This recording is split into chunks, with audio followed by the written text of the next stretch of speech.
There will be no change to the tough restrictions we're living with to flatten the coronavirus curve for at least the next 4 weeks. We will go to our reporter Jonathan Kersley in Canberra in a second, but let's recap on what we know at this stage. The National Cabinet has met this afternoon. This morning they started at 10 a.m. discussing a number of things on the agenda, including schools and a national policy, some advice for parents of when you should send your children back to school, and also safety recommendations in place to keep teachers safe in the classroom. The big focus today, though, is looking at a path beyond the restrictions that are currently in place. And we've heard from the government today that there will be no change in the next 4 weeks. But after that, they are looking for a possible exit strategy for some of these restrictions, and that life as we know it beyond COVID-19 will never be the same again for families, for businesses, for government and for financial policy. Let's bring in our reporter Jonathan Kersley in Canberra. Jono, you were at that press conference. You heard it all play out. The government says we're doing the right thing at the moment, but we have to stay the course. That's right. A long way to go yet. 4 weeks will be when National Cabinet revisits this idea of restrictions. The Prime Minister has repeatedly talked about the road out. What does that look like? What gets lifted first and when? Today, an indication after National Cabinet that there will be markers on that road, but the restrictions on our way of life will remain in place for at least the next 4 weeks as they are right now. The Prime Minister also has a 6-month timeline, he said, on the economic lifeline that the government has injected into the economy, which is hundreds of billions of dollars. We're seeing state governments by the day hand out hundreds of millions of dollars as well. Scott Morrison described today restarting what he described as high-value, low-risk elements of the economy first. That is where people won't interact much, but that could provide a much-needed rev-up for the nation's finances. He says what's needed is a high-level rapid response in case of a virus outbreak, more extensive testing and greater contact tracing. That is that new app which uses Bluetooth technology to inform you if someone you've been in close contact with has tested positive to coronavirus. Those 3 things, he says, need to be in place before any of these restrictions can be lifted. But when will cafes open? When will restaurants reopen? No clear answer on that. Cinemas, that remains unclear. The Prime Minister says National Cabinet is working through the details of what could open and when, but he still has a very stark warning. Some things which have become the norm, part of our way of life, will stay for a significant period of time. The specifics of it are being worked through. I think it will be some time. I think social distancing, the washing of the hands, the doing all of those things, that is something we should do until we find a vaccine. So those sorts of things, the 1.5 metres, being conscious of your distancing with each other, that is something we're going to live with for the foreseeable future.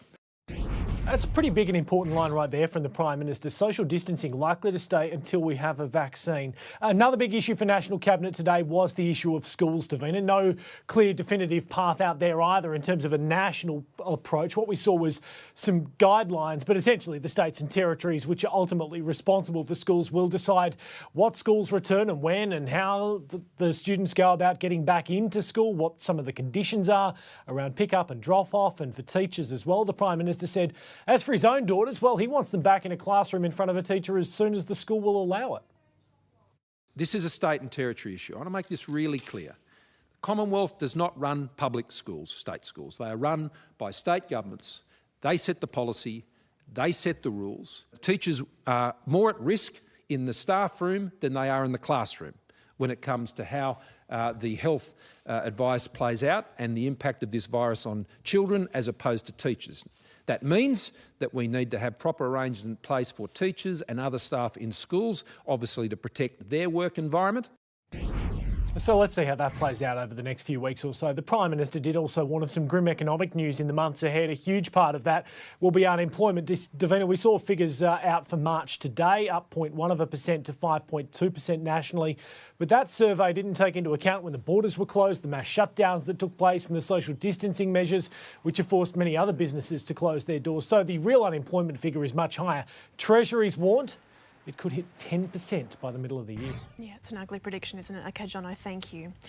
Well, coronavirus testing is being ramped up across Sydney, with the Premier setting a target of up to 4,500 tests per day. It comes as virus tracers are conducting more than 1,000 phone calls a day to track the spread of the infection. Contact tracing is a key part of the strategy to reduce the spread of infection. And in New South Wales, we've implemented it quite early, and it appears to be working well. There are now growing concerns of the spread of the virus at the Newmarch aged care home near Penrith. 5 of the 11 cases in New South Wales originated from that facility.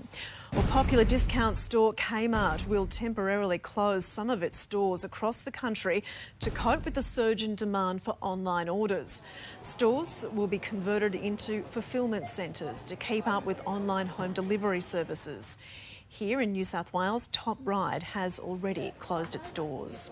An announcement on the future of Virgin Australia is likely within days after trading in the airline shares was halted for a week.